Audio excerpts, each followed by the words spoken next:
பாருங்கள், இட்லி சூப்பரான சாம்பாருங்க. இது எப்படி ரெடி பண்ணலான்னு பார்க்கலாங்களா? நண்பர்கள் அனைவருக்கும் வணக்கம். இது என்னென்னு பார்க்குறீங்களா? ஒன்றும் இல்லைங்க, ஈஸியான சிம்பிளான சாம்பார் தாங்க. இட்லிக்கு வெங்காயம் தக்காளி எல்லாம் போட்டு வதக்கி வச்சுருக்கேங்க. அதில் பச்சை மிளகாய் போட்டிருக்கேன், பூண்டு 2 தட்டி போட்டிருக்கேன். எல்லாத்தையும் வதக்கி வச்சிட்டோங்க. இப்போ ஈஸியாக பொடி போடலாங்களா? அது என்ன பொடின்னு தானே கேட்குறீங்க? நம்ம பருப்பு பொடி தாங்க.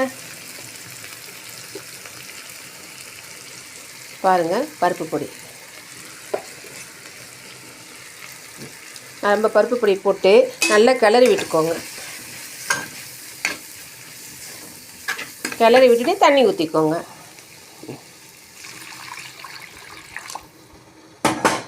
கிளறி விட்டுட்டு கொதிச்சுன்னு நல்லா கெட்டியாக வரும். காட்டுறேன் இருங்க. மஞ்சள் போட்டாச்சுங்க. இப்போ உப்பு போடலாங்க. எல்லாத்தையும் சேர்த்து கலந்து விட்டுக்கோங்க. கொத்தமல்லி கருவேப்பிலெல்லாம் போட்டுக்கோங்க.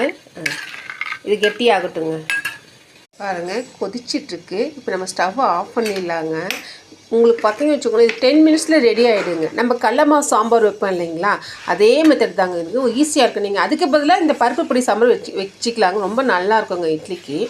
இது உங்களுக்கு பிடிச்சிருந்தால் லைக் பண்ணுங்கள், ஷேர் பண்ணுங்கள், சப்ஸ்கிரைப் பண்ணுங்கள். இதை பார்த்த அனைவருக்கும் நன்றிங்க.